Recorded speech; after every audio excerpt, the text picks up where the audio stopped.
خدا مدنی مذاکرہ، عشق نبی خوف خدا مدنی مذاکرہ، عطار کی علمی ضیاء مدنی مذاکرہ۔ الحمدللہ رب العالمین والصلاة والسلام علی خاتم النبیین، اما بعد فاعوذ باللہ من الشیطان الرجیم، بسم اللہ الرحمن الرحیم۔ الصلاة والسلام علیکہ یا رسول اللہ وعلی آلکہ واصحابکہ یا حبیب اللہ۔ الصلاة والسلام علیکہ یا نبی اللہ وعلی آلکہ واصحابکہ یا نور اللہ۔ مدنی چینل کے ناظرین، الحمدللہ مدنی مذاکرے کا وقت ہوا چاہتا ہے۔ مدنی چینل کے قریب قریب آ جائیے، اچھی نیتیں بھی کر لیجئے۔ انشاءاللہ الکریم کچھ دیر کے بعد شیخ طریقت امیر اہل سنت حضرت علامہ مولانا ابو بلال محمد الیاس ستار قادری دامت برکاتہم العالیہ کے علم و حکمت سے لبریز مدنی پھولوں سے اپنے مشام جاں کو معطر کرنے کی سعادت حاصل کریں گے۔ سب سے پہلے درود پاک کی فضیلت کو شامل کرتے ہیں۔ حضرت سیدنا ابی بن کعب رضی اللہ تعالی عنہ نے آقا کریم صلی اللہ علیہ وسلم سے عرض کی کہ میں اپنے سارے ورد وظیفے چھوڑ کر اپنا سارا وقت درود پاک پڑھنے میں صرف کروں گا۔ تو سرکار علی وقار صلی اللہ علیہ وآلہ وسلم نے ان سے فرمایا، یہ تمہاری فکریں دور کرنے کے لیے کافی ہوگا اور تمہارے گناہ معاف کر دیے جائیں گے۔ صلو علی الحبیب صلی اللہ علی محمد وعلی آلہ وصحبہ وبارک وسلم۔ الحمدللہ ہمارے ساتھ اس سیگمنٹ میں رکن شورا حاجی امین صاحب موجود ہوتے ہیں۔ السلام علیکم ورحمۃ اللہ وبرکاتہ۔ وعلیکم السلام ورحمۃ اللہ وبرکاتہ۔ حضور، اس سیگمنٹ کا آغاز ہم کرتے ہیں ترجمہ اور تفسیر قرآن سے۔ آج آپ ہمیں کون سی آیات کی تلاوت سنائیں گے؟ انشاءاللہ الکریم حامیم السجدہ، سبحان اللہ، آیت نمبر 34، 35 اور 36۔ سبحان اللہ۔ اور قرآن پاک کی تلاوت جب بھی ہو تو جو سننے کے لیے موجود ہوں ان پر لازم ہے کہ کان لگا کر توجہ کے ساتھ قرآن پاک کی تلاوت سماعت فرمائیں۔ اعوذ باللہ من الشیطان الرجیم، بسم اللہ الرحمن الرحیم۔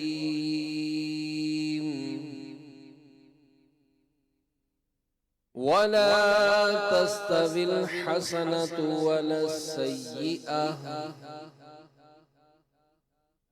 ادْفَعْ بِالَّتِي هِيَ أَحْسَنُ فَإِذَا الَّذِي بَيْنَكَ وَبَيْنَهُ عَدَاوَةٌ كَأَنَّهُ وَلِيٌّ حَمِيمٌ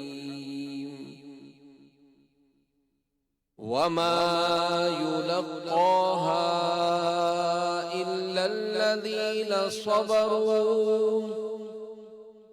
وَمَا يُلَقَّاهَا إِلَّا ذُو حَظٍّ عَظِيمٍ وَإِمَّا يَنزَغَنَّكَ مِنَ الشَّيْطَانِ نَزْغٌ فَاسْتَعِذْ بِاللَّهِ إِنَّهُ هُوَ السَّمِيعُ الْعَلِيمُ۔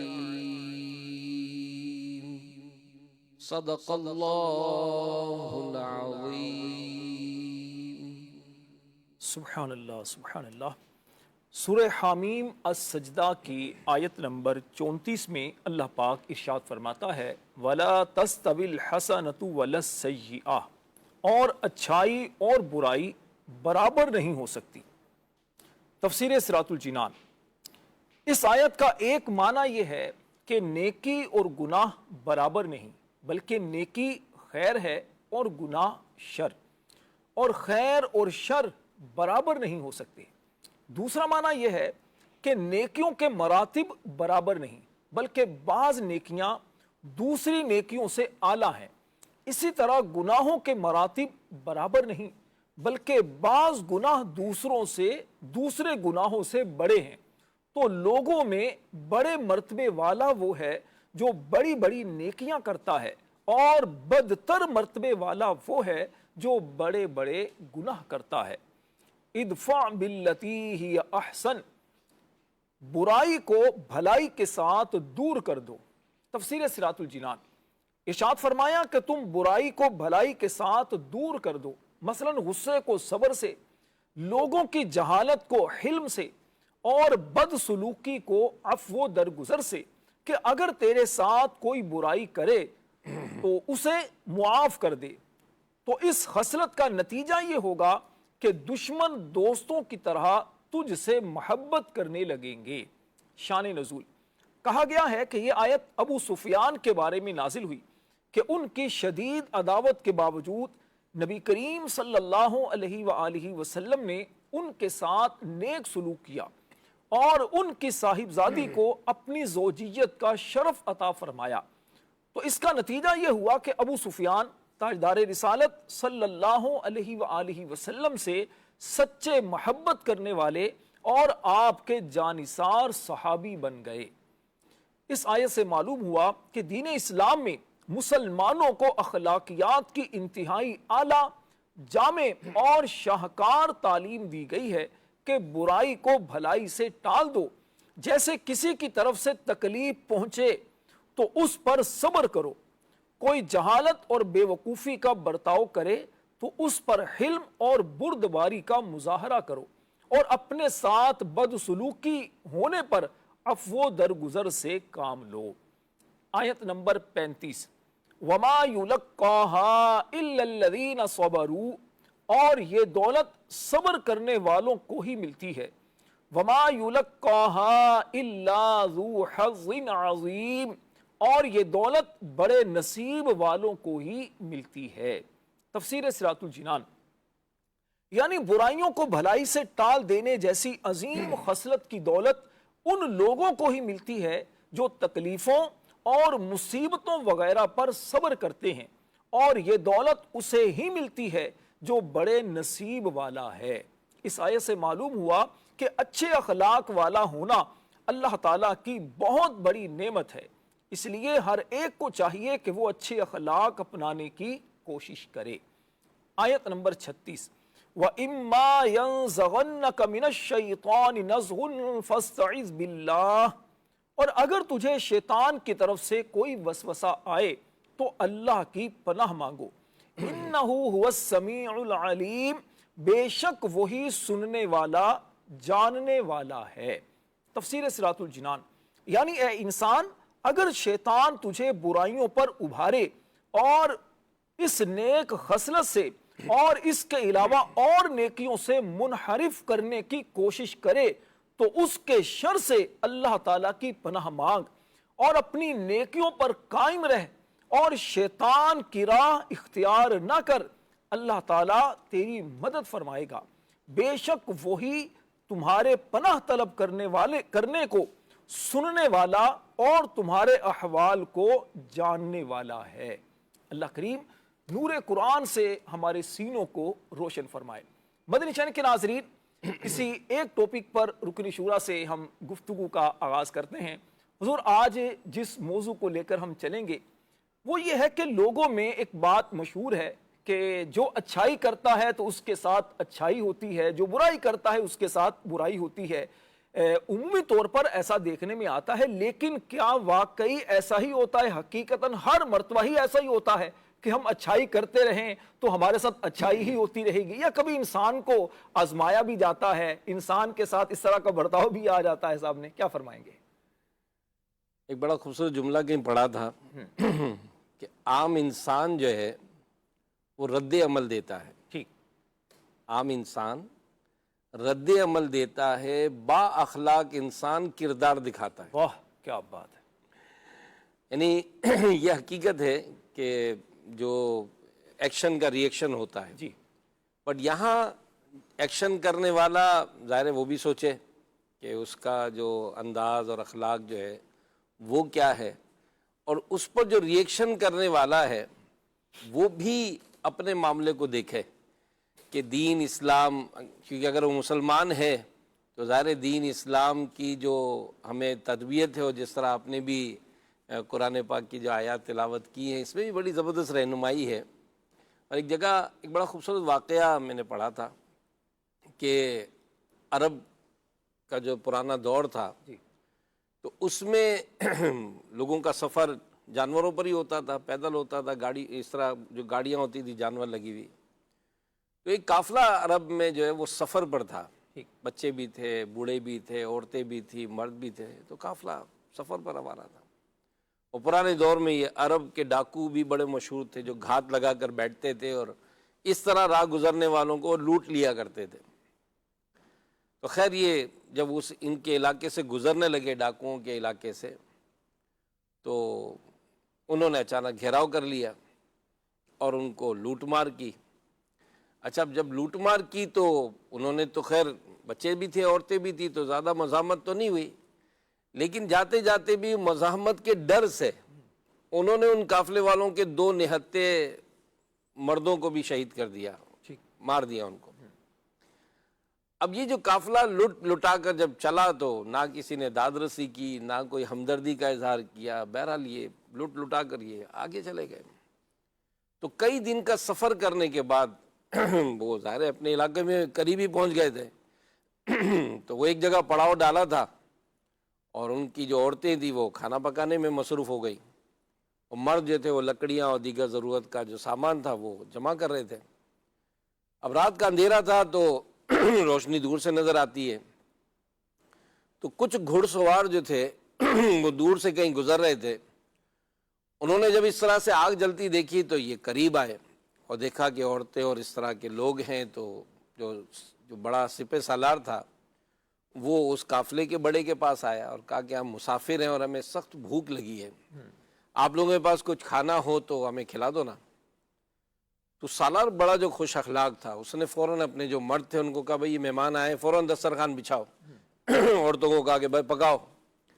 اب وہ پکانے میں مصروف ہو گئے. ان کو خاطر مدارت اچھی طرح کھلایا پلایا اور کچھ دیر انہوں نے آرام بھی کیا. اب آرام کرنے کے بعد جب وہ جانے لگے تو قافلے کا سالار جو تھا اس نے ساتھیوں سے کہا کہ یار بڑی عجیب بات ہے، ہم نے نقاب ڈالے ہوئے ہیں، انہوں نے ہم کو پہچانا نہیں ہے. قافلے کا سالار قافلے کا جو بڑا تھا، یہ جو ڈاکوؤں کا جو بڑا تھا، اس نے اپنے ساتھیوں سے کہا کہ یار بڑی عجیب بات ہے، ہم نے چونکہ وہ نقاب ڈالے ہوئے ہیں تو یہ وہی ہیں جن کو ہم نے راستے میں لوٹا تھا، جن کے آدمی کو شہید کیا تھا، مارا تھا. تو چلو اچھا انہوں نے دیکھا نہیں، ورنہ یہ پہچان لیتے ہم کو. کھانا وغیرہ نہیں دیتے، اچھی مہمان بازی ہماری نہ کرتے اچھی طرح. جی جاتے جاتے اس نے بس جو اس کا عورتوں کا جو امیر تھا قافلے کا، تو اس سے ڈاکوؤں کے سردار نے کہا کہ آپ نے ہمیں پہچانا نہیں.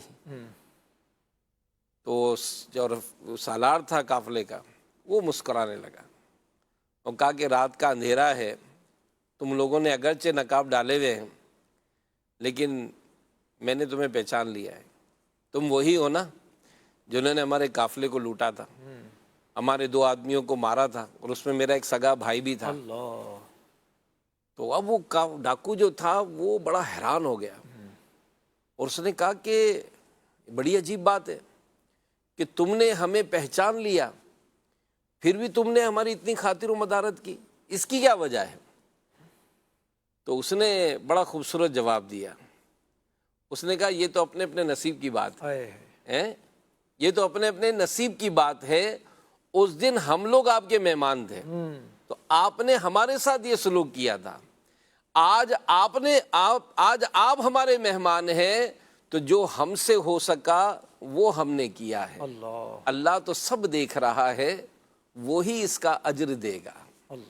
یہ بڑی خوبصورت ایک بات ہے کہ انسان جو ہے باتیں سب کرتے ہیں مگر جو کردار ہے نا وہ اس کی پہچان بنتا ہے. بے شک. یعنی اگر اس دین کی باتیں کی جائے تو وہ نا جیسے صبر کرو تو پڑے گی جب ہمارے اوپر، تب پتہ چلے گا کہ ہمارے اندر صبر کتنا ہے. بے شک. کوئی ہمیں نقصان پہنچائے گا تب ہمیں پتہ چلے گا کہ ہمارے اندر نرمی کتنی ہے. تو یہ ایک بڑا مطلب معاملہ ہے. اور اگر راشد بھائی اس چیز کو اگر ہم اپنی شخصیت کو لے کر اگر ہم روز کے روٹین پر چلے نا تو یہ ایک تو ہے کہ اگر ہمارا کردار جہاں اچھا ہوگا نا وہاں کا معاملہ سیٹ ہوگا. اب جیسے دعوت اسلامی کے عالمی مدنی مرکز فیضان مدینہ میں ملک بھر سے آتے ہیں یہاں پر. الحمدللہ. اب یہاں آتے ہیں تو کیا ہوتا ہے کہ امیر اہل سنت کے مدنی پھول اب وہ کہ بھائی مسکرانا ہے, گھر میں نرمی کرنی ہے, ماں باپ کے ساتھ عزت کرنی ہے, پڑوسیوں کا سلوک کرنا ہے, بینگ اے مسلم آپ کو معاشرے میں یہ کردار ادا کرنا ہے. تو یہ کیا ہے, یہی وہ اسلام کی اعلیٰ مطلب تعلیمات ہے کہ اگر ان تعلیمات کو بندہ لیتا ہے. اور ظاہر یہاں پر آتے, مجھے یاد ہے ایک اسلامی بھائی تھے کہہ رہے ہیں کہ ہم نے دادا کے دور میں دیکھا تھا, دادا کے دور میں دیکھا کہ ماں باپ سے یا گھروں میں تو تکاڑ سے بات تھی. یعنی بچے اپنے ماں باپ سے بھی تو سے, ماں سے بھی تو کب جا رہی ہے, تو کب آ رہا ہے, تو کہاں جا رہا ہے, تو تکاڑ سے باتیں تھی. اچھا وہ پہلے اسلامی بھائی تھے جو ماحول میں آئے, کہنے لگے میری عمر 22 سال ہو گئی اور میں آنے جانا شروع کیا دعوت اسلامی کے اجتماع میں. اب دعوت اسلامی کے اجتماع میں آنا شروع کیا تو یہاں امیر اہل سنت تربیت دے رہے کہ ایک دن کے بچے سے بھی آپ سے بات کریں. کہا میں بڑا حیران کہ یار یہ کیسے کرتے ہیں بھائی, یہ تو ہے ہی نہیں, ہمارے گھر میں تو ہے ہی نہیں, یہ تصور ہی نہیں ہے کہ میں. اچھا وہ کہیں دوسرے شہر میں رہتے تھے, جیسے کراچی میں رہتے تھے تو ان کا تعلق کسی اور شہر سے تھا, تو ہر ہفتے 15 دن اپنے گھر جاتے تھے. تو کہا ایک دن میں بیان سنا تو اس میں یہی ترغیب اخلاق پر, گفتگو پر. اب وہ گفتگو پر جب کلام ہوا تو وہی آپ جناب سے بات کرو, آپ جناب سے بات کرو, یہ نہیں بولنا چاہیے, اس طرح نہیں. تو کہا میں ذہن بنایا کہ یار آج جو ہے نا آپ سے بات کروں گا. اس نے کہا کہ جب میں نے پہلی بار امی کو آپ کہہ کر بات کی نا تو یوں لگا جیسے میرے زمین ہل رہی ہے. یعنی ایک کیفیت تھی. کہا میں یہ سوچ رہا تھا یہ آپ سے بات کیسے ہوتی ہے, لیکن آج الحمدللہ وہ کچھ عرصے بعد ہی کہنے لگے کہ آج ہمارے خاندان میں آپ عام ہو گیا. حضور واقعی ایسی ہے, کردار کی جو عظمت ہے یا انسان کا جو کردار جو بولتا ہے نا, جو تربیت انسان کا کردار کرتا ہے وہ الفاظ نہیں کرتے. جی قبلہ امیر اہل سنت کی ذات گرامی ہو یا مبلغین دعوت اسلامی ہو, آپ نے جس طرح فیضان مدینہ کا ارشاد فرمایا, فیضان مدینہ میں اسلامی بھائی جو آتے ہیں کئی ممالک سے آتے ہیں, کئی مختلف شہروں سے آتے ہیں, تو یہاں آ کر ایک تو نیکی کی دعوت کے جو مدنی پھول ان کو ملتے ہیں, اس کے ساتھ ساتھ اسلامی بھائیوں کا کردار ان کو نظر آتا ہے, مسکراہٹ ملتی ہے, خیرخواہی ان کو ملتی ہے, پھر اسلامی بھائیوں کا رکھ رکھاؤ, پھر انداز, تربیت, بہت ساری ایسی چیزیں ہوتی ہیں جو ایک تنظیم کے ذریعے ان کو منظم ہونے کا موقع ملتا ہے. تو اس طرح بہت زیادہ فرق پڑتا ہے کردار کے اچھا ہونے پر. اصل میں نیڈ یہی ہے نا, جی نیڈ یہی ہے. اگر مثال اگر کوئی یہ چاہتا ہے کہ بھائی میرے گھر میں جو ہے ماحول اچھا ہو, تو اگر آپ مطلب یوں سمجھیں کہ والدین ہیں تو یہ اولاد کی جو بدتمیزی ہے نا اس پر صبر کرتے ہیں. یعنی اولاد بدتمیزی کر رہی ہے لیکن اولاد کے آگے وہ بدتمیزی نہیں کر رہے, کیونکہ وہ صبر کر رہے ہیں, کیونکہ اگینسٹ میں اگر وہ بھی بدتمیزی کریں تو ماحول تو نہیں بنے گا نا. ماں کو اگر سخت جواب بھی اولاد دیتی ہے تو ہم دیکھتے ہیں کہ اس کے بدلے ماں اس کو دعا دیتی ہے, ماں کبھی بد دعا نہیں دے گی. تو اسی طرح شوہر اگر غصے میں ہوتا ہے تو ہم دیکھتے ہیں کہ بیوی جو ہے وہ خاموشی اختیار کرتی ہے. اگر وہ بھی آگ کے آگے آگ جلے گی تو پھر آگ ہی لگے گی. تو یہ بات اگر ہم گھروں میں دیکھتے ہیں تو گھر اگر امن کا گہوارہ بنانا ہے, گھر امن کا گہوارہ بنانا ہے تو کردار ہی تو چاہیے. جی تو ہمیں چاہیے کہ ہم مطلب اس معاملے میں مطلب رہنمائی لیں. اور ظاہر مدنی مذاکرہ یہ بہترین ذریعہ ہے رہنمائی حاصل کرنے کا, اور امیر اہل سنت کی زیارت ہم نے کی ہے. آئیے مدنی مذاکرے کی طرف چلتے ہیں. سبحان اللہ. انشاءاللہ نعت خواں اسلامی بھائی سے کلام بھی سنتے ہیں اور امیر اہل سنت کی بارگاہ میں بھی چلتے ہیں اور علم و حکمت سے کے مدنی پھول بھی لیتے ہیں.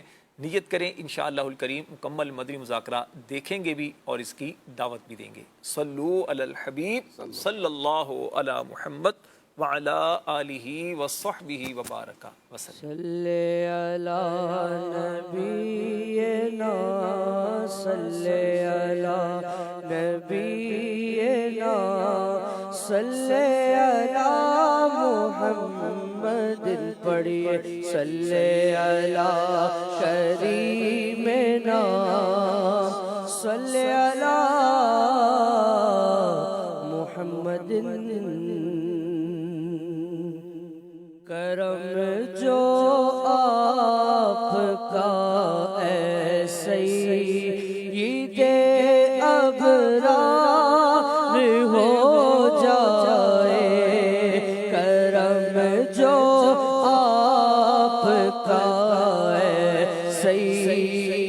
سید ابرار ہو جائے تو ہر بدکار بندہ